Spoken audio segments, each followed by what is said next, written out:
ठाणे महानगरपालिका निवडणुकीवरती आधारित आज भाजपाने आपला जाहीरनामा प्रकाशित केलाय। यावेळेस जिल्हा अध्यक्ष संदीप लेले, आमदार संजय केळकर, माजी खासदार डॉक्टर विनय सहस्त्रबुद्धे, आमदार निरंजन डावखरे, शिवसेना प्रदेश सचिव राम रेपाळे, प्रदेश प्रवक्ते सुजय पत्की, प्रवक्ता सागर बदे आणि मीडिया संपर्क प्रमुख मनाली गायकवाड उपस्थित होते। ठाण्यातील विकास, रस्ते, मेट्रो, कोपरी पूल अशा अनेक दर्जेदार कामांमुळे ठाण्यामध्ये मोठ्या प्रमाणामध्ये कमळ फुलेल असा विश्वास व्यक्त करत त्यांनी हा जाहीरनामा प्रकाशित केलेला आहे। जिल्हा अध्यक्ष संदीप लेले यांनी ठाण्याचा विकास आणि अधिक वेगवान करण्याचा भाजपाचा प्रयत्न असून या संदर्भातील मास्टर प्लॅन तयार असल्याचं देखील आमदार संजय केळकर यांनी सांगितलं। पायाभूत सुविधा, आरोग्य, सार्वजनिक वाहतूक, शिक्षण, पाणी, अंतर्गत मेट्रो, महिला युवा तलावांचे संवर्धन, सांस्कृतिक संवर्धन या संबंधितांची भाजपाची विकास योजना या निर्धारनाम्यामध्ये मांडल्या आहेत अशी माहिती निर्धारनामा प्रमुख प्रदेश प्रवक्ते सुजय पत्की यांनी दिला आहे।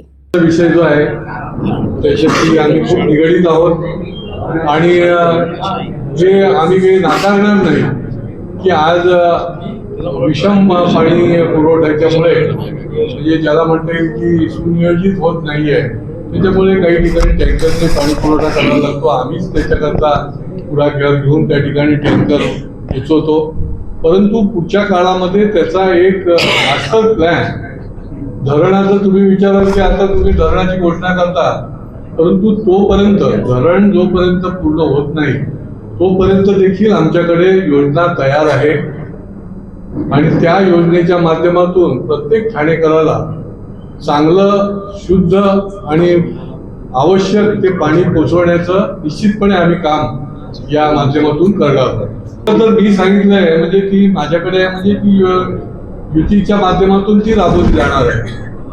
त्याचा आज प्रश्न आहे हे देखील आम्ही नाकारत नाही, पण बघा ठाणे 2014च्या आधीचं बघा आणि 2014च्या नंतर देखील जे विकास कामं झाली म्हणजे केंद्र राज्य ज्या वेळेला एकाच महायुतीकडे असेल तर कशा पद्धतीने होऊ शकतं। तर आपण बघितलं असेल की कोपरीचा रुंदीकरण जे आहे ते त्यावेळेलाही काँग्रेसच्या काळामध्ये त्याचा प्लॅन होता, परंतु ज्यावेळेला देवेंद्रजी मुख्यमंत्री झाले, MMRचे अध्यक्ष झाले, त्यावेळेला 100 कोटी पहिले देऊन ते रुंदीकरणाला सुरुवात झाली। तसं ह्या सगळ्या विकासाच्या कामामुळे म्हणजे कोस्टल रोड आहे, त्यामुळे हा हेवी ट्रॅफिक जो आहे तो या ठिकाणाहून ठाणे जे घेरलेलं आहे ते बंद होणार आहे। त्याच्यानंतर मेट्रोची कामं चालू आहेत, त्याच्यामुळे लेन कमी झाले म्हणून वाहतूक कोंडी आहे, ही कामं बंद झाली पुढच्या काळात होणार आहे।